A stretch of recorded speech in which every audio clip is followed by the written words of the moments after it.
A paz do Senhor Jesus Cristo, amados. Nós continuamos com a nossa escola de líderes. Hoje, aula 164. Nós vamos até a aula 170. E temos aprendido bastante com o Senhor o tema recebendo graça para ser fiel. E nós queremos falar hoje, de forma breve, que Deus nos ajude, sobre a importância de um evangelho que libere a presença do Senhor, não só uma doutrina pura, não só um conteúdo correto da palavra, que falta muito hoje. Muitos púlpitos estão distorcendo a palavra do Senhor, colocando como prioridade coisas seculares, secundárias. E o Senhor deixou bem claro que era para nós buscarmos o reino de Deus e a sua justiça, não é? Pela graça. E vemos que falta muito a pregação genuína do Evangelho. Mas não somente uma pregação correta, um conteúdo correto, mas a liberação do Espírito. Porque o Evangelho, originalmente, quando começou, ali em Atos dos Apóstolos, não era um Evangelho apenas da letra, não era um Evangelho apenas de conteúdo correto, mas era um Evangelho da liberação do Espírito. Havia sinais, prodígios, maravilhas, milagres. E nós cremos no Evangelho da palavra e do poder. O Evangelho completo. Não podemos apenas enfatizar os dons, e é perigoso. A igreja que enfatiza os dons, ela pode se tornar uma igreja fanática e até mesmo invadida por demônios, porque o diabo se transfigura em anjo de luz. Aonde não há um conhecimento profundo das Escrituras, começa a haver as falsas profecias, sinais de engano, porque os sinais são sempre para confirmar a palavra. Esta é a função dos sinais, é testificar que é realmente a palavra do Senhor. Então, aonde a palavra é pregada, devemos esperar a confirmação do Espírito, a liberação do Espírito. É importante que os pregadores não apenas liberem um conteúdo correto da palavra, mas liberem o Espírito, porque as pessoas não querem apenas serem informadas, mas há necessidade delas serem transformadas e tocadas. Então, muitas vezes o pregador ele fala uma mensagem muito psicológica, muito correta, bonita, e manda o povo embora. Ali não há transformação de vida, as pessoas continuam no mundanismo, na carnalidade, continuam escrava da sua carne, pensamentos antigos. Não há uma renovação genuína quando damos ao povo somente a palavra. Sabemos que é preciso que nós estejamos em consagração para que o Espírito participe daquilo que estamos fazendo. Se não temos vida com Deus, quando nós subimos no altar, nós passamos coisas da nossa mente. Isso não vai adiantar nada. Mesmo que você passe o conteúdo que está na palavra, você não vai conseguir ajudar as pessoas. Porque o rio tem que estar fluindo junto com as palavras. É preciso haver virtude. É preciso haver a manifestação da graça. Aqui em Romanos capítulo 15, versículo 18 e 19, diz assim: porque não ousaria dizer coisa alguma que Cristo por mim não tenha feito. Veja, aí tem o para, a função. Esse para é muito importante no versículo. O objetivo para qual o Espírito Santo habitava em Paulo. Veja, para obediência dos gentios por palavras ou por obras. Então não era só palavras. Jesus não apenas dizia, eu sou a luz do mundo. Assim que ele dizia, eu sou a luz do mundo, ele curava um cego. Ele ilustrava a sua mensagem com virtude. Ele provava quem ele era, porque a palavra testemunha quer dizer alguém que pode provar o que está falando. Qualquer papagaio pode repetir um versículo da Bíblia. Falar que Jesus ressuscitou, qualquer um pode falar. Mas os discípulos em Atos dos Apóstolos, eles não falavam que Jesus ressuscitou. Eles provavam. A única doutrina verdadeira entre todas as seitas é a palavra de Deus, porque é a única que é comprovada com sinais de Deus. Há uma comprovação, um selo de Deus. Deus autentica a sua palavra. Devemos esperar sinais aonde o evangelho genuíno é pregado. Foi assim no início da igreja, é o nosso modelo, Atos dos Apóstolos, uma igreja assim. Então, quando nós vemos aqui que Paulo está dizendo que ele, olha lá no versículo 19, pelo poder de sinais e prodígios, na virtude do Espírito de Deus, de maneira que de Jerusalém até os arredores, até o Ilírico, tenho pregado o Evangelho de Jesus Cristo. Então ele disse, para levar os cristãos, as pessoas, à maturidade, para levar os gentios a largarem o mundo. Não basta eles ir numa igreja, num clube social, ouvir uma música legal, uma pregação psicológica e tchau. Não. Para que eles decidam abrir mão do mundanismo, da carnalidade e realmente se entregarem ao Senhor, é preciso que haja uma manifestação poderosa do Espírito Santo. Porque frequentar a igreja e não tocar a alma a ponto dela se arrepender do seu mundanismo e carnalidade e realmente se voltar para o Senhor de todo o coração, isso não é cristianismo. O cristianismo genuíno, ele vai fazer com que a pessoa se arrependa e se converta.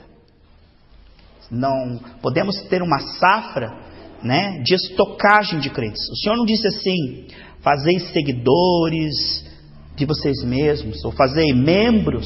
Ele não disse: fazei discípulos. Discípulo é aquele que ouve, medita e fica parecido com o seu mestre. Aqui nós vemos que o Senhor Jesus tem uma proposta de gerar uma igreja espiritual, obediente, e uma igreja que tenha virtude, caráter, que possa revelá-lo, não é? Possamos ser testemunhas. A palavra testemunha no original, sabemos que o Novo Testamento foi escrito em grego. A palavra testemunha quer dizer mártir, aquele que pode morrer e tem coragem de morrer pelo que prega, aquele que não ama a sua vida mais do que a palavra. Se for para escolher entre a sua vida e a palavra, ele fica com a palavra. Olha, você nega Jesus ou corta a sua cabeça? Pode cortar, porque eu não nego a palavra do Senhor. Quer dizer, então, quando nós não chegamos a esse ponto de desprendimento e de entrega, nós não somos cristãos. Nós somos gospel. Nós somos crentes. Mas cristão é uma produção sobrenatural do Espírito Santo. Não é algo manufaturado, não é algo que o pastor ou a denominação faz. Cristão é uma operação da graça que leva as pessoas a pensar em linha com a palavra, a sentir em linha com a palavra e tomar atitudes e decisões em linha com a palavra cada vez mais. Amém, amados? Vemos aqui em Paulo, então, um evangelho onde ele, além de uma doutrina pura e correta, ele tinha a liberação do Espírito e a confirmação e a cooperação do Espírito. Havia o selo de Deus no ministério de Paulo. E ele dizia: estou conseguindo levar os gentios à obediência, não só por palavras, mas por obras. Quem andasse com Paulo veria Jesus na vida dele. Não só veria ele falar de Jesus, mas veria Jesus no seu comportamento, atitudes, escolhas e no poder de milagres e prodígios. Amém? Que o Evangelho venha produzir nesses últimos dias da igreja um povo assim, avivado, vivo, um povo que traz glória para o Senhor. Vamos ver aqui, amados, Atos 19, versículo 6. Então, o que nós vemos é que Adão e Eva sofreram uma perda grande na imagem e semelhança em 3 áreas. Sabemos que a alma do homem tem 3 partes. A alma do homem ela é mente, emoção e vontade. Essas são as 3 partes da alma: pensamentos, sentimentos e desejos. São as 3 partes do homem. E para cada uma dessas áreas, por causa da queda, houve uma invasão satânica na carne, uma penetração maligna na carne, aonde o homem ficou deformado na carne. Agora, essa restauração, esse novo nascimento no Espírito, tem uma arma para cada uma dessas áreas. Por exemplo, o homem foi feito em imagem e semelhança do Senhor, mas o homem foi deformado na mente por preocupação, dúvida, temor, ansiedade. Isso não se parece com o Senhor. O Senhor é um espírito de fé, de 2 Coríntios 4,13. O homem foi criado como espírito de fé, mas assim que ele pecou, ele se escondeu de Deus e teve medo de Deus. Foi a primeira coisa, quando Satanás tocou. O medo, a preocupação. O Senhor Jesus diz: não andeis ansiosos pelo dia de amanhã, pelo que comprar, pelo que pagar, pelo seu emprego, pela crise, mas buscai, pois, o reino de Deus e a sua justiça. Quer dizer, porque ele chega já dizendo: não tenho medo. Porque a primeira coisa que Adão fez foi ter medo. Agora, toda vez que aparece um anjo, toda vez que vem um profeta, toda vez que o Senhor aparece no meio dos discípulos, não tenho medo. Porque aí começou tudo. Do medo, da incredulidade, vem todos os outros pecados. Então, olha o caminho da serpente. Entrou na mente, criando medo, dúvida. Entrou no coração, Caim mata Abel, é contenda, competição, soberba, orgulho, vaidade. O que o Senhor é? Amor. Deus é amor. Aí depois que o caminho da serpente veio pela mente colocando incredulidade, entrou no coração colocando ódio, aí vem nas atitudes, preguiça, mundanismo, carnalidade, sexo fora do casamento, luxúria, todas essas coisas, vícios. Aí entra tudo isso. Até o caminho da serpente é este. Na mente, detonou, tirou a fé, tirou do Senhor do trono, que era a fé, colocou a preocupação. Quantos cristãos que estando na igreja são escravos da preocupação? Quinta-feira lá em Colombo, quero trazer uma palavra. O vício da preocupação. Ah, pastor, não tenho vício nenhum. Deus livrou todos os vícios. Mas a pessoa, ela é preocupada, ela é viciada na preocupação, no medo, na dúvida, na ansiedade. Certo? No coração, o que vemos? Competições. Obras da carne, que o Senhor disse que não herdarão o reino dos céus. No corpo, mundanismo, impureza, safadeza, crimes, violência. Mas agora o Senhor quer restaurar a imagem e semelhança e colocar novamente, pelo Espírito Santo, o fruto do Espírito. Amém, amados? Cristãos que sejam parecidos com o Senhor no caráter, amorosos. Revelar o amor de Deus nas suas palavras, atitudes, relacionamentos. Sábios, porque a fé te fará crer, como Jesus no Evangelho, uma fé ativa, não uma fé religiosa, é uma fé ativa, criativa, produtiva, uma fé que traz glória para o Senhor. Então, um cristão que tem o caráter, ou seja, um cristão amoroso, um cristão que tem a fé com obras da fé, que como o Evangelho, ali onde Jesus chegava havia manifestação do Espírito, o Senhor diz, quem crê em mim fará as mesmas obras e fará maiores. E um cristão puro, que o seu corpo é para cumprir a agenda do Senhor. Consagração,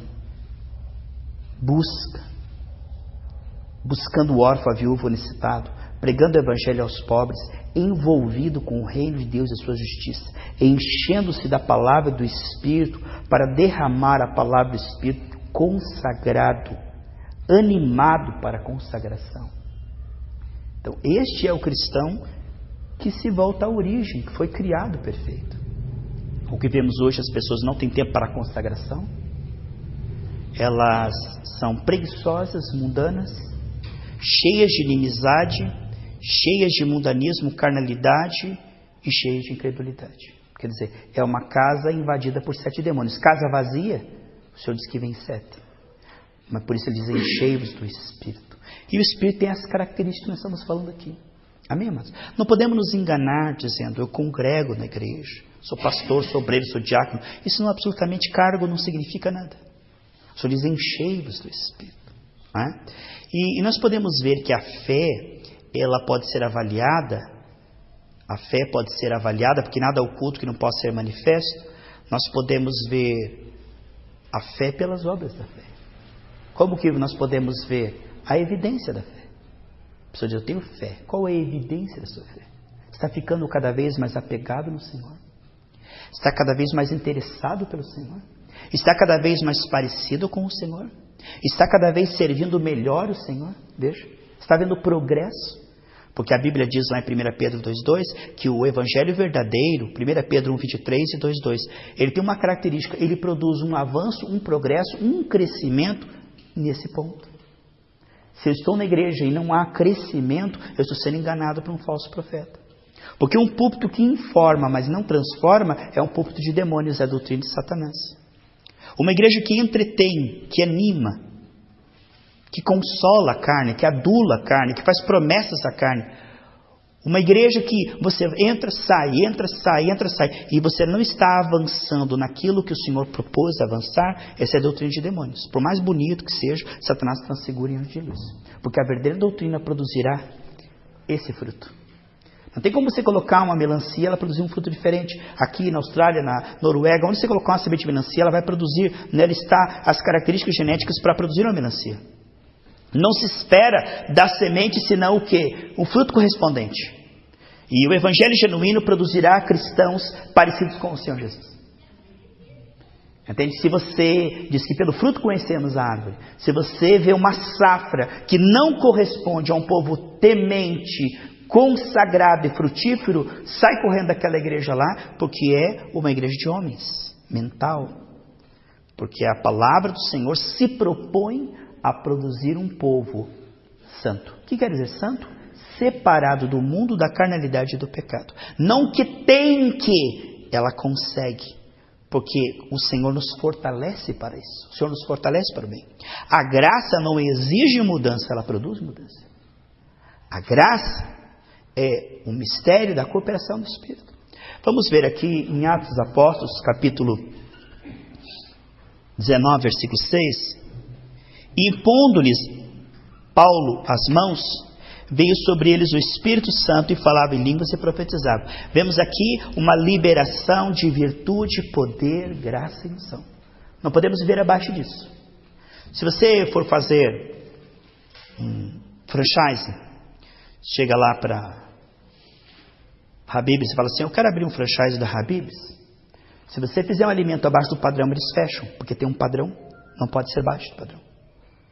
Você difama a empresa. Se você for abrir um McDonald's abaixo do padrão, eles vão lá e fecham, porque aquilo está difamando. Tem que ser padrão, não pode ser abaixo da qualidade, de maneira alguma. O franchise tem que ser de acordo, senão vai difamar a marca.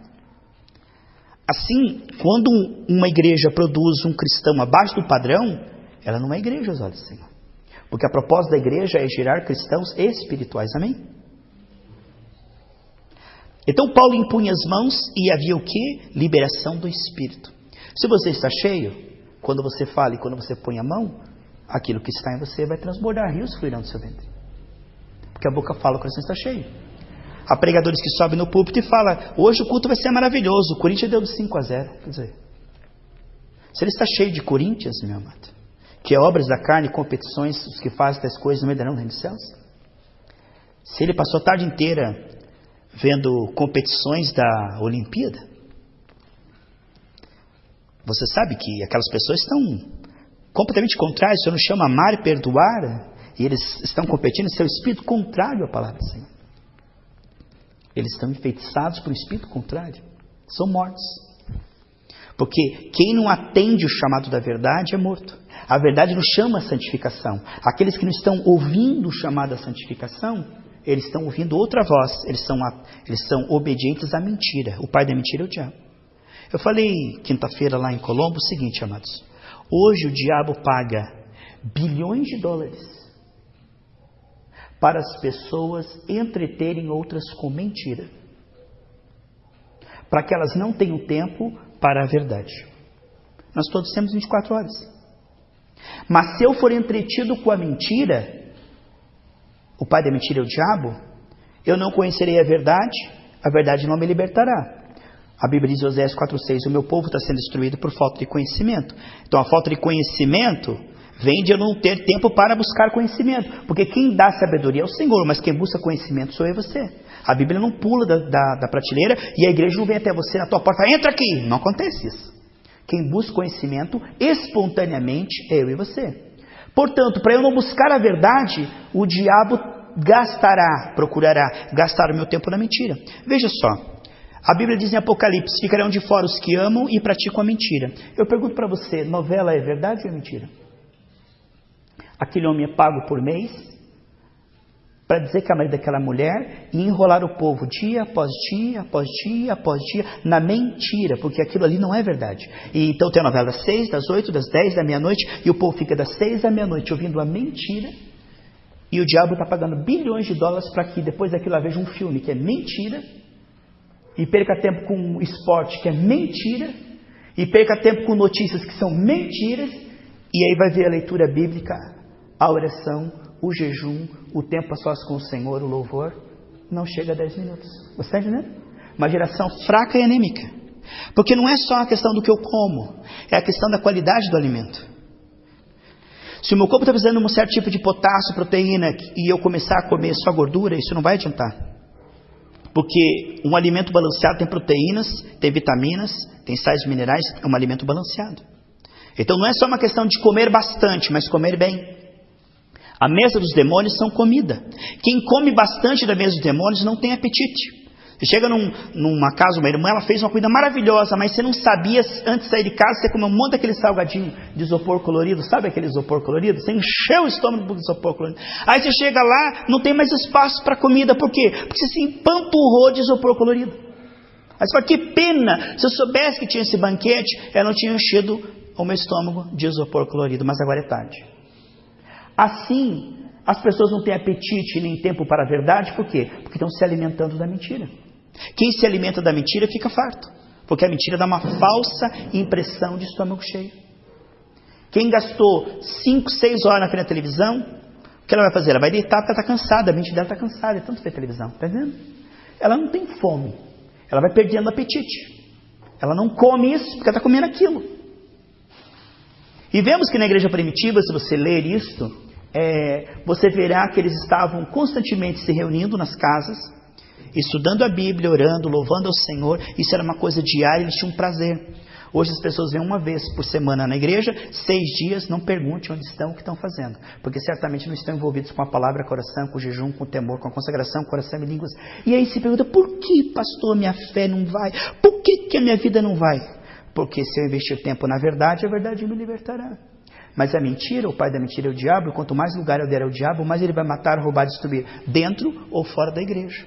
Porque onde houver mentira, haverá influência do espírito da incredulidade, do medo, da prostituição. Entende? Se eu colocar trevas para dentro, eu não vou esperar senão o quê? Obras da carne. Como que uma pessoa vai se alimentar de trevas e ter o fruto do espírito? Por que Paulo punha as mãos e havia virtude? Porque ele estava sempre se enchendo do espírito. Ora, se você se enche do espírito, o que você vai liberar? É o espírito. Mas posso eu estar magoado e liberar amor? Não tem como. Posso eu estar sensual e liberar a pureza de Cristo? Não tem como. Entende, amados? Ninguém pode dar o que não tem recebido. E o que é bom é recebido do Pai das Luzes, onde nós somos em variação. O que vemos é que o bom gosto está em escolher a excelência. O bom gosto é escolher a verdade. Investir na verdade pela graça. Existe uma batalha infernal e diabólica, principados e potestades, dominadores, que não se importam de você se expor à mentira. Você pode se expor à mentira que não haverá nenhum ataque das trevas. Você pegar uma revista pornográfica, você pode ler que não vai ter nenhum ataque das trevas. Você põe na televisão e ficar 8 horas ali, as trevas não vão te incomodar. Mas se você abrir a Bíblia, se você disser que vai orar, se você ligar um louvor, se você se trancar para estar a sós com o Senhor, ou se você disser, eu vou para uma igreja onde se prega o evangelho genuíno, todo o inferno conspirará para colocar preguiça, medo, ansiedade, outros convites, outras necessidades, o diabo lutará extremamente, porque ele sabe que a verdade poderá colocá-lo debaixo dos seus pés. Então você veja como uma batalha intensa. Convida uma pessoa para a pizzaria, vai 14. 13 vão dizer que estão desprevenidos, mas infelizmente já estão lá comendo, né? Agora, convide 5 pessoas para ir para a igreja. Se dessas 5, 2 for, parabéns, você tem um ministério muito ungido. Porque as pessoas dizem, hoje não dá, está chovendo, está garoando, estou com dor de cabeça, minha tia veio, minha avó não sei o que lá, porque é dia do mercado, que eu tenho que pintar a parede. Tanta coisa, amados. E nós estamos sendo roubados pelos beirados. Ah, só hoje eu não vou, o que tem? É como eu disser, hoje eu não vou almoçar, o que tem? A anemia vai vindo. Não é verdade, irmão? Eu já fui semana passada. E sabe, o diabo ele não pega a broa da vida, o pão da vida. Você fala, me dá aqui. Você fala, me dá minha broa da vida aí, meu pão da vida. Então ele corta uma fatia. Só hoje não vá. Você está tão cansado, com dor de cabeça. Tem tanta coisa importante para fazer. Porque qualquer momento que ele puder te tirar da presença vivificante do Espírito, para ele é lucro. Você vai ficar um pouquinho menos ungido. Um pouquinho mais fraco. E cada vez que você diz não ao Espírito, a próxima vez é mais difícil. Cada vez que você diz não à leitura bíblica, na próxima vez é mais difícil. Cada vez que você diz eu não vou no culto, na próxima vez é mais difícil. O coração fica mais duro, mais excessivo. Portanto, é mais fácil pegar uma pessoa que nunca foi na igreja e convidar para ir na igreja do que convidar um desviado. Porque o desviado tem 7 resistências maiores. É muito difícil uma pessoa que saiu da presença do Senhor voltar, porque o diabo entrincheira ela e ele não deixa mais. Mas eu louvo a Deus porque eu creio que você vai ganhar toda a sua família para o Senhor. Amém, amados? O que vemos aqui é Paulo impôs as mãos e houve virtude. Veja aqui Atos dos Apóstolos, capítulo 19, versículo 11. E Deus, pelas mãos de Paulo, fazia maravilhas extraordinárias. Amados, a palavra de Deus, ela é uma bússola. O que nós vemos na Bíblia é o padrão. Nós estamos estudando as quartas-feiras. Convido você que puder estar conosco. Vai até dia 23 de dezembro. Nós estamos estudando um livro de Provérbios chamado Banquete da Sabedoria, onde estamos aprendendo como viver de forma sábia de acordo com o livro de Provérbios. Nós estamos já na aula 33, já passou, e está no YouTube. Se você quiser depois, está tudo lá no canal, as mensagens anteriores, não é? Assim que dia 23 de dezembro nós concluirmos a mensagem de Provérbios, que fala da sabedoria de Deus, nós vamos começar a estudar o livro de Atos dos Apóstolos, chamado O Poder do Espírito Santo.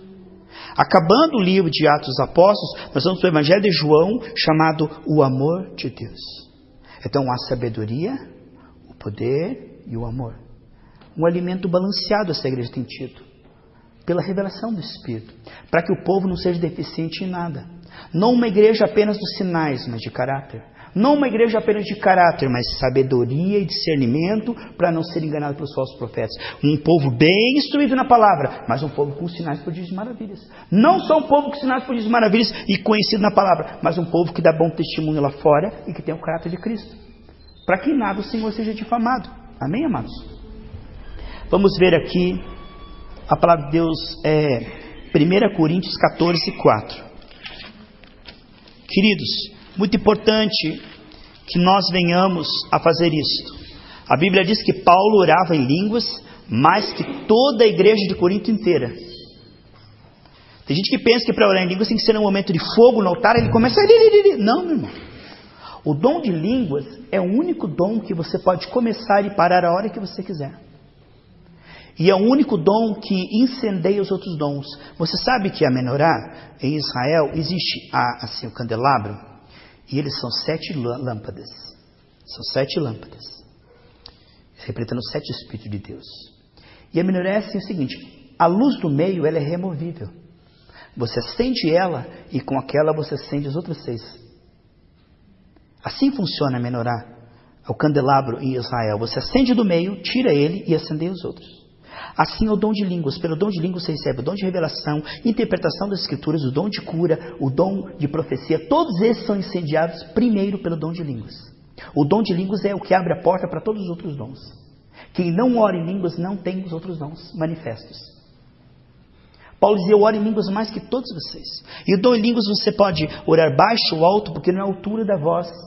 É o que você está dizendo, é o Espírito orando a oração perfeita. É o Espírito Santo falando com o Pai. Por isso que a mente fica inativa, porque a mente não pode compreender a emoção tão perfeita que você não conseguiria fazer em 100 anos, o Senhor fala numa frase. E a oração de línguas pode ser uma oração de batalha espiritual, de intercessão por alguém que você não sabe, não conhece, e você terá galardão. A oração de línguas é uma oração que você pode fazer baixinho, lavando a louça, andando de carro, que não atrapalha a sua mente. E como se torna uma coisa monótona, porque você não está entendendo o que está fazendo, quando você ora em línguas, ouça um louvor, ou leia a Bíblia, para que você possa preencher a sua mente, senão se torna uma coisa enfadonha. Você ora 5 minutos em línguas, parece que você já... O que eu vou falar agora? Mas orar em línguas é importante, nós fazemos isso. Tenho analisado pastores que oram de 4 a 8 horas por dia em línguas, e a escritura começa a ser aberta e ele começa a receber a revelação, não do que os pastores acham das escrituras, mas do que o Espírito entendeu quando escreveu as escrituras. Porque a Bíblia pode ser interpretada na mente, de acordo com a seita, fala que aquele versículo diz isso ou aquilo, mas quando você anda muito com o Senhor em intimidade, o Espírito que escreveu essa letra, que é o único que pode interpretar de forma correta, porque foi ele que escreveu, ele passa para você a interpretação original das escrituras, de forma que você não será enganado pelos falsos profetas. Esse tipo de comunhão com o Senhor é muito importante. Comunhão em oração em línguas. Paulo dizia que aquele que ora em línguas edifica-se a si mesmo. Pastor, a Bíblia diz que aquele que ora em línguas edifica-se a si mesmo, mas aquele que profetiza edifica o corpo. Ele não está falando que isso não é importante, porque se eu for edificado, Paulo estava tão edificado que ele punha a mão, os outros eram abençoados. Se eu quero edificar os outros, eu primeiro preciso estar incendiado, porque ninguém vai incendiar os outros se ele está apagado. Então, edificar-se a si mesmo não é uma questão orgulhosa e egoísta. Em 1 Coríntios 13 diz que ainda que eu fale em língua se não tiver amor, quer dizer, se não for para a glória de Deus e para ajudar as pessoas, não adianta nada. É como um som à toa, né? Agora, se eu estou orando em línguas com a intenção de ficar cheio do Espírito Santo para ajudar a quebrar cadeias na vida das pessoas para que elas se voltem a Cristo, esse dom, essa ferramenta é importante. Eu vejo que isso é algo que nós não podemos abrir mão. A Bíblia diz que nós edificamos a nossa fé santíssima orando no Espírito Santo. É Judas, versículo 20. Lá em Judas, só tem um capítulo, né? Versículo 20 diz que você edifica a sua fé orando no Espírito Santo. Então, a oração em línguas ela era muito comum na igreja primitiva. Hoje em dia, são raríssimas as pessoas que oram em línguas horas e horas e horas e horas. Isso é algo muito importante, muito vital. Eu sempre digo para as pessoas, você não precisa orar em línguas, eu não vou te forçar nada, e as pessoas são até contra, acha estranho, pensa que vem uma sensação ruim. Não, uma coisa do Espírito, tua mente continua igual, né? Deus não toma posse da sua mente, não hipnotiza você, as coisas de Deus não interferem no livre-arbítrio, né? Então, eu digo, olha, você pode não querer a oração em línguas, ou até desprezar, ou achar desnecessário, até ter medo, mas para mim, no meu ministério, 90% do meu ministério depende da oração em línguas. 90% da revelação da palavra, eu como solteiro não caí em tentação, o revestimento espiritual, realmente 90% do meu ministério tem a ver com a oração em línguas. Por horas e horas e horas e horas, eu passei, amados, mais de 20 anos da minha vida trancado no meu quarto, orando em línguas, buscando a revelação e comparando com as igrejas e dizendo, Senhor, me mostra, porque eu quero te servir com sinceridade. Eu não saí do mundo para viver no mundo dentro da igreja, eu não saí do mundo para participar de algo de homens. E fiquei 20 anos orando na igreja, e até que eu fui vendo certas coisas, não para julgar, mas Deus foi dando discernimento, e nós abrimos a girados pela graça, porque nós não concordamos. Não concordamos com nada daquilo que está sendo estabelecido hoje nas igrejas, e que não tem o respaldo na palavra do Senhor. O Senhor não mandou você fazer campanhas, correndo atrás de bênção. Eles buscarem o reino de Deus. Igreja não é lugar de buscar bênção. Igreja não é lugar de fazer campanha. Igreja é lugar de dar dinheiro para ser abençoado. O Senhor Jesus já nos abençoou. Nós damos para o reino, porque já somos abençoados. Tudo é nosso. Quando você dá o dinheiro por meio do devorador, isso é pecado. Quando você dá dinheiro para ser abençoado, quando você participa de uma campanha correndo atrás da bênção, o Senhor diz, buscai o reino de Deus. Sabe, existe tantas coisas na igreja atual que entristece o Espírito Santo, amados. E nós precisamos, como aqui uma escola de líderes, isso aqui não vai para a internet, isso aqui é uma coisa interna, entende? Nós precisamos de uma igreja como em Atos dos Apóstolos, sem inventar coisas novas. Não vamos fazer festa junina para trazer pessoas para a igreja. Entende, amados? Não vamos usar de música do mundo para juntar um jovem e uma jovem para se casar. Sabe, não vamos fazer culto de prosperidade, pois o culto é o Senhor. Nem culto da família, nem culto dos jovens, o culto é o Senhor. Como pode ser culto dos jovens? É culto ao Senhor. Não pode ter nome. Não posso dizer, hoje é culto batismo do Espírito Santo, só pode batizar hoje, você não pode curar e nem pode ser da família. Não, irmãos, o Senhor faz como Ele quiser, quando Ele quiser. A igreja não pode ter uma agenda fixa, engessada. Nós não podemos deter uma liturgia onde o Espírito obedeça a nós. Ele faz o que Ele quiser, quando Ele quiser. Então, hoje nós estamos vendo os modismos nas igrejas que estão entristecendo e extinguindo o Espírito Santo. De forma que as igrejas estão usando estratégias humanas, carnais, para, com iscas carnais, lotarem a sua igreja de dizimistas carnais e mundanos. Uma safra de crente que está dando mau testemunho. Então, não importa se a igreja está crescendo, importa que tipo de fruto ela está gerando. Então, não é a quantidade de fruto. Claro que nós queremos quantidade. Quanto mais pessoas nós levar para o céu, melhor. Mas nós temos que ver que tipo de pessoas nós estamos gerando. Porque se nós não gerarmos um povo que é discípulo, que renuncia a sua vida, toma sua cruz, siga, nós estamos gerando pessoas 7 vezes mais endemoniadas que as do mundo. Jesus disse assim, vocês fariseus pegam as pessoas do mundo, trazem para a religião e fazem elas 2 vezes mais dignas do inferno. Então a religião dos homens piora as pessoas. Entende? O evangelho gospel, ele piora as pessoas. Entende? Mas o evangelho genuíno, ele nos restaura de fato. Nós queremos isto. Vamos lá, amados. E não somos o dono da verdade é Jesus Cristo. Em Atos dos Apóstolos, capítulo 2, a palavra de Deus diz assim, amados. Pegue ali, por gentileza. Versículo 39.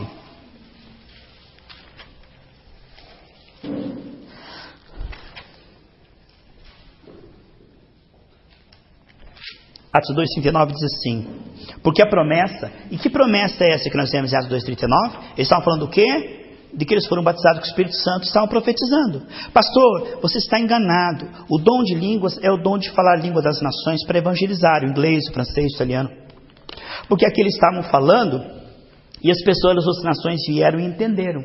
Escute, não existe só um falar de línguas. Quando é céu, terra, quando o Senhor está falando através de você, você fala em línguas e interpreta para o povo. Certo? Seu dom, céu, terra. Mas existe esse que é o 1 Coríntios 14:4 que está falando terra, céu, que não tem interpretação. Então existe vários tipos de oração em línguas. Esse aqui que nós vemos que eles falavam em línguas e depois falavam na língua das nações para evangelizar, não é o tipo único de orar em línguas. Então muitas pessoas falam que orar em línguas é errado porque a gente ora em línguas e não há interpretação. Eles dizem, olha, se você orar em línguas alto no microfone, você vai ter que dar interpretação para a igreja. Porque o Senhor não vai querer que você fale alto à toa, só para incomodar o seu irmão. Se você vai orar em línguas no culto, ore baixinho para você e não atrapalhe o teu irmão que está orando do lado. Agora o irmão que ora... Ei, você não deixa o irmão se concentrar. Pelo amor de Deus, falta sabedoria. E se você quer orar em línguas para você, ore baixinho, para você. Agora, se você orar alto, que haja interpretação. Porque a igreja não vai ficar ouvindo você orar em línguas sem saber o que está falando. Se Deus falar alto, é porque Ele quer transmitir uma profecia para alguém. Então temos que haver ordem na igreja. Isso é importante haver, esse entendimento de que a oração em línguas pode ser para a edificação pessoal ou para a edificação da igreja. Se Deus quiser falar com a igreja, você vai falar umas palavras e Deus vai dar a interpretação. E nós podemos ver que o dom de orar em línguas mais o dom de interpretação de línguas é igual ao dom de profecia. O dom de profecia é o dom de orar em línguas mais o dom de interpretação de línguas. Você interpreta o que o Senhor dá a interpretação e você passa para a igreja como profecia.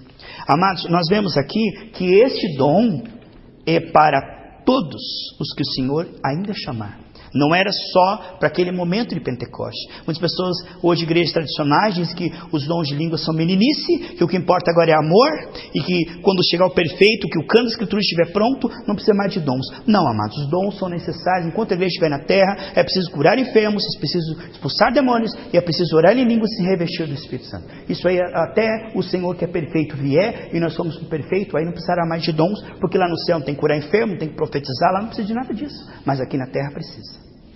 Então não abra mão dos dons excelentes, tanto que 1 Coríntios 14:1 diz que nós devemos buscar com zelo, com muita dedicação, esses dons excelentes. Então a igreja que não tem dons, ela acaba se tornando uma igreja psicológica. Fala, mas não há libertação, não há discernimento de demônios. O demônio entra na pessoa e está dando risada, aqui ninguém me encontra, aqui na igreja primitiva onde chegava um demônio, caía honrando. É importante que haja um discernimento apurado, onde haja infiltração de satanistas, de falsos profetas, de pessoas que estão brincando com o Senhor. Deus deu discernimento para Pedro, Ananias e Safira caiu na hora, irmãos. E muitas pessoas ficam brincando nas igrejas e por falta de dons e discernimento, as pessoas continuam na igreja achando que o Senhor não está vendo nada. Mas o Senhor revela aos seus profetas. Deus não fará coisa alguma sem revelar aos seus profetas. Então, Deus te fará o quê? Um guardião da pureza da igreja. Deus te fará uma pessoa que discerne tudo, não para julgar pessoas, mas para expulsar demônios. Entende? E para disciplinar pessoas também. Porque aquele que estiver brincando com o Senhor será disciplinado. O que vemos a seriedade, que o Senhor prometeu em Joel capítulo 2, versículo 28 e 29, Ele cumpriu aqui em Atos 2, Ele falou, isso é o cumprimento de Joel 2, que o Espírito será derramado sobre todos os servos e servas. Por isso o Senhor não derramaria sobre servos e servas se Ele não quisesse usar a mulher. Muitas pessoas usam um texto isolado que diz que a mulher seja calada na igreja, quando ele estava falando lá em Coríntios, que ele estava pregando sem microfone, e a mulher ficava assim, o que Paulo falou? O que Paulo falou? Não, acho que ele falou... Ei, fiquem quietas, pergunta para o seu marido em casa. Ele estava falando naquele momento da pregação, porque em toda a Bíblia nós temos vários exemplos onde a mulher é usada igual o homem na igreja, às vezes até mais. Que mal que é o ministério da mulher. Mulher não pode ser cabeça da igreja, não pode ser cabeça do homem, isso é pecado. Porque Deus colocou o homem como cabeça, mas a mulher tem ministério igual, valor igual, unção igual, e às vezes é mais usada que o homem, e tem que ter oportunidade igual. Então isso é importante que nós venhamos a ver dentro da palavra do Senhor. Quantos exemplos nós temos na Bíblia que mulheres foram usadas no Espírito Santo? Então nós temos como regra a palavra do Senhor. Agora não podemos pegar um texto que a mulher esteja calada na igreja e acabar com o ministério das mulheres na igreja. Que absurdo, amados. As pessoas conhecem a letra, mas não conhecem quem escreveu. Quando você tem comunhão com o Senhor mostra, porque não adianta conhecer só a letra, mas tem que conhecer o Senhor. Quem não conhece o Senhor torce as Escrituras e fala o que o Senhor não falou. E pega um texto isolado e cria uma doutrina. Uma doutrina não pode ser criada com um texto isolado. Uma doutrina tem que ter a harmonia bíblica. Quando você pega um versículo, amados, ele tem que ter a harmonia de Gênesis e Apocalipse, porque a Bíblia não se contradiz. Quando você pega um versículo e ele não coaduna com todas as escrituras, você está interpretando ele de forma errada. Por isso, quando Satanás diz assim, está escrito, se você pular daqui, o Senhor vai mandar um anjo para você não tropeçar. Isso não coaduna com toda a escritura. Quando alguém diz, um falso profeta diz assim, ó, está escrito, se você anda com Deus, você não vai ser apenas a igreja do está escrito. Você vai ser a igreja do também está escrito. Quando Satanás diz assim, está escrito, Jesus diz assim, também está escrito. Não tentarás o Senhor teu Deus. Quando o Satanás torceu o versículo, porque o versículo dizia, pule e se suicide o anjo segurar. Ele falou, se tropeçares numa pedra. Ele estava falando, Deus te protege dos acidentes. Ele não falou, se suicide que Deus vai te proteger. O diabo torceu as escrituras. E os hereges hoje, os falsos profetas, eles pegam o texto e eles torcem. E se você não for uma pessoa que tem comunhão com Deus e com as escrituras, o Senhor Jesus disse assim, vocês erram porque não conhecem a Deus nem as escrituras. Então não basta conhecer as escrituras. Se você não tiver uma oração intensa diante do Senhor, não conhecer o Senhor, você vai entender as escrituras com a mente. Pode até criar uma seita. Quantas seitas existem? Que dizem, pegam um versículo e dizem, se você não guardar o sábado, você tem a marca da besta. Se comer carne de porco, perde a salvação. Se você diz que crê em Jesus, mas não crê em Jeová, é só Jeová, Jesus não. E aí eles começam a criar não é mais Jesus. Se você crê em Jesus, não adianta, tem que ser Yahushua. Porque Deus não sabe português, ele só sabe hebraico, e ele não sabe o nome dele. Você fala assim, Jesus, ele vai dizer, eu não sei português, eu sei meu nome no hebraico, é Yahushua. Eu não atendo, eu só atendo hebraico. E as pessoas dão. Por quê? Certo? Mas se você tem o temor de Deus, você não será enganado. A Bíblia diz que haverá sinais, eles têm falsos sinais, que se possível enganaria até os próprios escolhidos. Mateus 24, 24. Eles vêm capacitados. Você pensa que o pessoal de seita, eles chegam com a revistinha e falam qualquer coisa, eles estão muito bem preparados. Para chegar a bater na sua porta, eles tiveram um preparo muito grande. E sempre vai um aprendiz com o mais preparado, porque o aprendiz vai aprender como chegar. Então a pessoa está preparada, ela está ali com as respostas. Você não pense que ele vai perder para você nos argumentos. Chega para o Mormon e diz assim, eu não creio no evangelho de Joseph Smith, eu não creio no novo evangelho. Lá em Gálatas diz que se um anjo pregar outro evangelho é amaldiçoado. Está em Gálatas capítulo 1, porque foi um anjo que apareceu, não foi o anjo, foi o demônio Moroni que apareceu para Joseph Smith e deu as placas de ouro que nunca ninguém achou e escreveu endereços que nunca existiram, com anjos que nunca existiram e deram um novo evangelho. E eles creem. Aí você fala para eles, eu não creio no demônio Moroni nem em Joseph Smith. Ele fala assim, escute, mas em Apocalipse diz as duas testemunhas. Nós somos as duas testemunhas, estamos aqui. E aí ele começa a discorrer toda a doutrina dele. E se você não está mais preparado, porque lembra quando aqueles dois foram expulsar, lá os filhos de Seva foram expulsar um demônio, que o demônio prevaleceu sobre eles e o arranhou, eles saíram nu e feridos? Você pensa que as trevas estão despreparadas, amados? Satanás tem 10 mil anos de treinamento e maldade. Você vê, às vezes o demônio pega uma criança, a criança ela é pequenininha, tem 5, 6 anos, mas o demônio tem 10 mil anos de malícia e maldade. A criança é ruim. Você pensa que ele é um demônio de 10 mil anos de prática para azucrinar a mãe e o pai. Então o que nós vemos é que o demônio é um demônio velho, mas ele é um demônio esperto no que ele se propõe. E aí você pensa que aceitas o que, amados? Você vai argumentar com aceitos se você conhecer menos Bíblia que eles? Ele deixa no chinelo, ele te humilha e te arrebenta. Chega para o secretário e ele é mesmo. Qual igreja é a sua igreja? Ele evangeliza você. Porque é um povo despreparado. Romanos 8, 26 diz assim, que nós não sabemos orar como convém, mas o Espírito intercede por nós com gemidos inexprimíveis. Certo? Então a oração em línguas, ela te ensinará a orar. Ela te ensinará o que pedir e até mesmo entender a palavra. E até mesmo entender o que falar para as pessoas. E até mesmo o que fazer, não fazer. Se falo, se não falo, se vou, se não vou, se compro, se não compro. Será um discernimento muito apurado. O dom de línguas, ele te dá um discernimento muito apurado. Chega na pessoa, você percebe que tem um demônio nela. Você vai conversar com a pessoa, você sente que ela está fingindo. Ela está sendo agradável, mas o Espírito discerne. Há alguma coisa nessa pessoa que não é sincera. Por trás dessa pessoa fala o contrário. Não adianta, ninguém discerne. A Bíblia diz assim, que o homem espiritual ninguém discerne, mas o homem espiritual discerne tudo. Ele não sabe como sabe, mas ele sabe, e o que ele sabe que é verdadeiro. porque o homem espiritual, Deus dá discernimento. Por isso, amados, queria enganar Pedro e Paulo, ninguém conseguia. As pessoas pensam, o pastor é bobão. Ele é mesmo, o pastor é uma pessoa comum.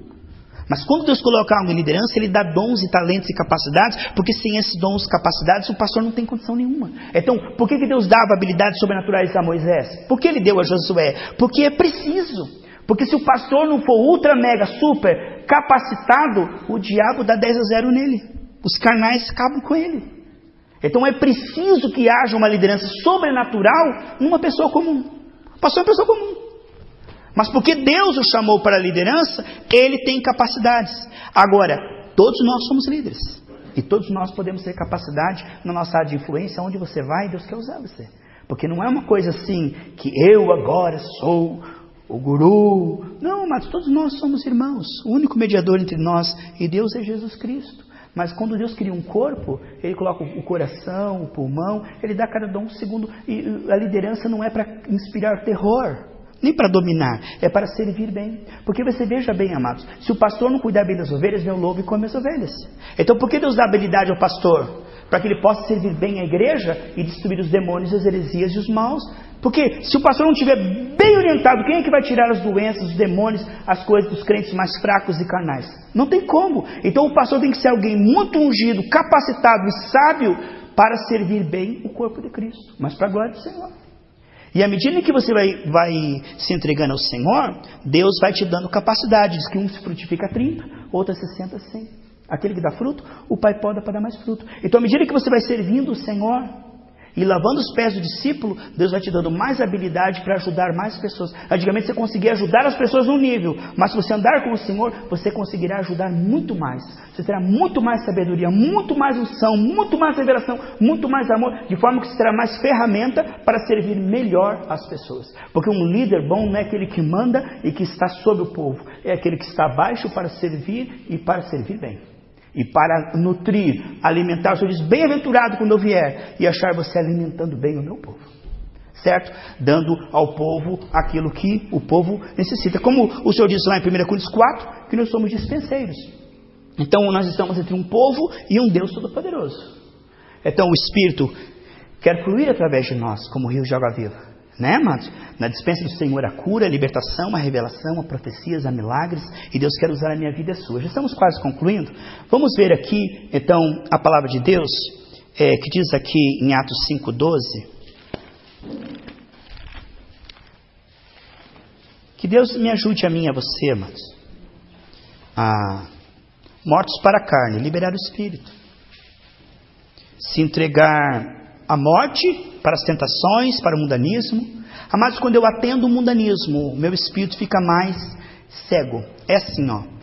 Se eu me entrego à sensualidade, à música do mundo, à bebida alcoólica, ao vício, à paixão, quando eu atendo a minha carne, eu vou perdendo o discernimento do Espírito.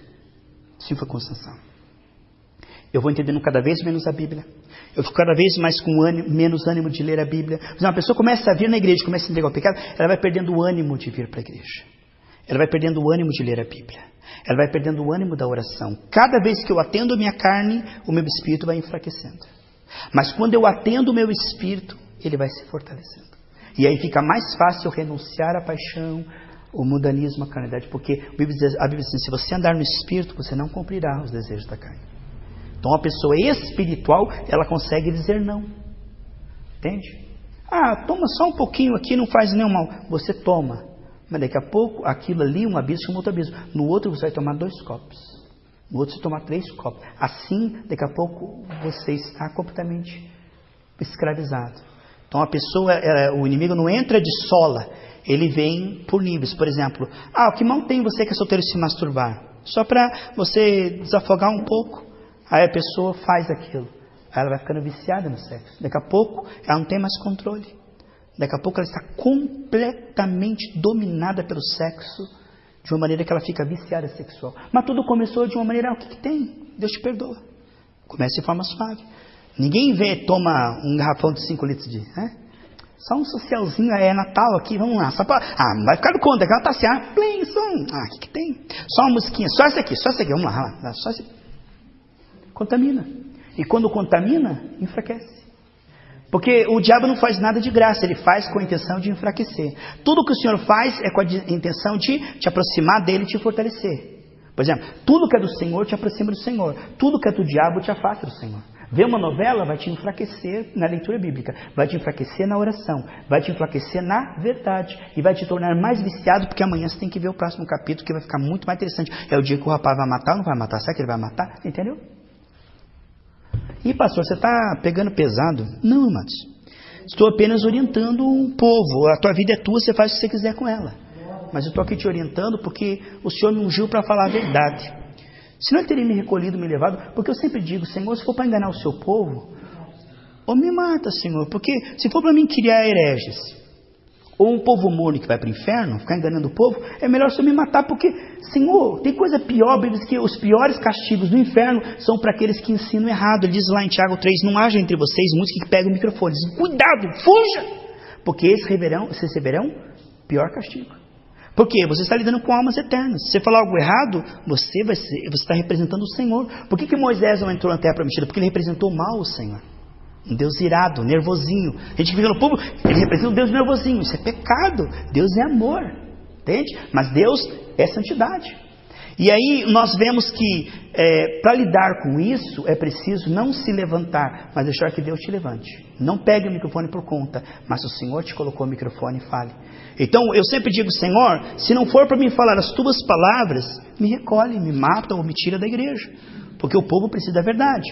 Mas como ele não tem me matado nem me tirado da igreja esses 20 anos, eu creio que ele está falando a verdade através de mim. Edificando uma igreja verdadeira, e que eu tenha sido uma voz verdadeira nesses últimos dias, mesmo sendo tão imperfeito, pelo temor do Senhor. Lá em 2 Samuel 23:2 diz assim, a palavra do Senhor está na minha boca. Então Deus tem falado, e eu não questiono quem julga as mensagens que eu dou, porque não sou autor da mensagem, o Senhor é autor. Diz, aquele que vos ouve a mim, aquele que vos rejeita a mim. Então, quando eu dou a mensagem, eu não fico preocupado se as pessoas gostaram, não gostaram, criticaram, falaram. Eu não me importo, amados. Absolutamente eu não me importo, estou entregando. Agora, o que a pessoa vai dizer, achar ou não achar, isso é ela com Deus, não tem nada com isso. Sabe, a mensagem é dele, ele que vai, né? Eu só estou entregando com fidelidade o que o Senhor me entregou. Então, absolutamente eu não me importo se alguns me chamam de herege, falso profeta, salgado, absolutamente. O que importa é eu chegar lá, o Senhor dizer, bem está, servo bom e fiel. Isso só, a única coisa que me agrada é agradar o Senhor, sabe? Não estou aqui para desagradar ninguém, mas também não estou aqui para agradar ninguém, nem ganhar dizimista com palavras aduladoras, e absolutamente não tenho intenção disso. O que você e eu temos essa intenção, nós estamos aqui numa escola de líderes, é gerar um povo que fala a verdade com amor. Amém, amados? Para concluir, então, vamos pegar aqui Atos 2, né? Atos 5:12. E muitos sinais e prodígios eram feitos pelo povo, pela mão dos apóstolos, estavam todos unanimemente no alpendre. Salomão. Amados, uma igreja que tem sinais, mas não tem a doutrina pura, fuge de lá. Pode estar caindo um monte de milagres, amados. Sinais e prodígio e acontecendo um monte de bênção. Mas se não tem o evangelho genuíno, fuge de lá. Mas se você vê um profeta que prega o evangelho genuíno e não tem sinais, fuge de lá também. Porque um evangelho que não é acompanhado de sinais não é o evangelho do Senhor Jesus Cristo. Não é o evangelho. É o evangelho psicológico. Porque o falso profeta, ele fala tudo certinho, mas ele não tem a confirmação do Espírito. O povo não é fortalecido. O povo enche a cabeça e concorda, mas não larga o pecado. Sabe como é que é um falso profeta? Você concorda, maravilhoso, mas você não consegue, você não recebe força para largar o pecado. O verdadeiro profeta, ele liberará a virtude para que você consiga largar o pecado. Isso é uma coisa muito importante na palavra do Senhor. Amém, queridos? Que nós venhamos a liberar virtude e não somente letra.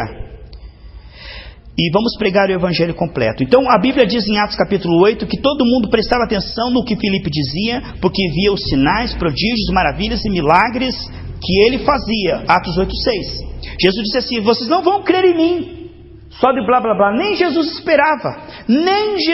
esperava que crescem nele sem os sinais. Ele disse, de maneira alguma vocês vão crer em mim se não verem sinais. E Deus ia ganhar até os Tomés, amados. Se o Tomé precisa de sinal, Deus vai fazer sinal para ganhar, porque Deus também tem que ganhar os Tomé. E Jesus diz assim, se vocês não creem no que eu estou falando, creia pelo menos sinais, eles testificam que a minha palavra é verdadeira. Ele mostrava os sinais são o selo de Deus de que eu estou falando no nome do Senhor. Uma vez eu estava pregando numa tarde da bênção, lá na outra igreja, e eu preguei sobre o demônio da preocupação, lá em 2 Timóteo capítulo 1, versículo 7. E eu preguei sobre o demônio da preocupação, e quando terminou, chamei as pessoas para frente, e se manifestou um demônio na boca de uma mulher, e ela estava desesperada. Depois conversei com ela, angustiada, aflita, e o demônio do desespero estava nela. Então, quer dizer, Deus confirmou a palavra através da manifestação de expulsação de um demônio. Depois daquilo ali, a mulher ficou melhor. Então, o que nós vemos é que você deve esperar o selo de Deus e a confirmação de Deus naquilo que você faz. Você deve esperar pessoas vão mudar quando você pregar, vão mudar o seu comportamento, sua vida financeira, sua saúde, sua família. Deve haver um avanço, um progresso. Tem que ter sinais, tem que ter milagres, tem que ter prodígios. Porque se você não espera nada na vida das pessoas, a não ser dar um conteúdo, elas dizem, que legal, que bonito, você falou. Se você só espera conteúdo, você é da árvore do conhecimento do bem e do mal. Porque os da árvore da vida, eles são espírito vivificante. A palavra nesses últimos dias não veio para ensinar primeiramente, mas para vivificar os mortos. A palavra é espírito. Então, em primeiro lugar, Deus não quer encher tua mente de versículo, Ele quer mudar o teu querer e o teu efetuar. Amém, amados? Vamos colocar em pé. Semana que vem nós continuamos, amados. Semana que vem eu quero falar sobre algumas coisas que Deus tem falado a respeito do que é o calcanhar de Aquiles da igreja atual do Brasil, que é a questão financeira, o escândalo financeiro das igrejas atuais. E nós temos aprendido pela graça algumas coisas, e Deus tem passado mais algumas coisas, para nós voltarmos à simplicidade de Atos dos Apóstolos. Porque o alvo da igreja não é dinheiro, não é mamon, mas pregar o reino de graça, receber e de graça dar. Entende? Então a igreja não pode ter comércio, nem venda. Nós vamos falar, você vai falar de novo? Vou falar. Você não quer vir? Não venha. Não quer ouvir pela internet? Aula 165, vai falar sobre dinheiro. Não quer ouvir? Tira 65 e joga fora, porque eu vou falar sobre isso. Porque nós temos que instruir a igreja, vocês são líderes. Um dia você vai estar ajudando outras pessoas, e você precisa pregar o evangelho completo e nada eficiente. Porque Jesus, na sua palavra, nos instrui a respeito disso. Pai, em nome de Jesus, opera em nossos corações esses breves momentos, Pai. Que aquilo que nós ouvimos, Senhor, possa ser de mudança e de transformação. Que essa palavra seja espírito vivificante, não árvore do conhecimento do bem e do mal. Gera aqui um povo em nada deficiente, como diz 1 Coríntios 1,7, mas um povo que tem caráter, um povo que tem sabedoria nas Escrituras, profundamente conhecedores da palavra, e um povo com sinais, prodígio, dom, graça, unção, avivamento, milagres, Pai. O evangelho completo, em nome do Senhor Jesus, amém? Amém, Jesus. Deus abençoe, amados.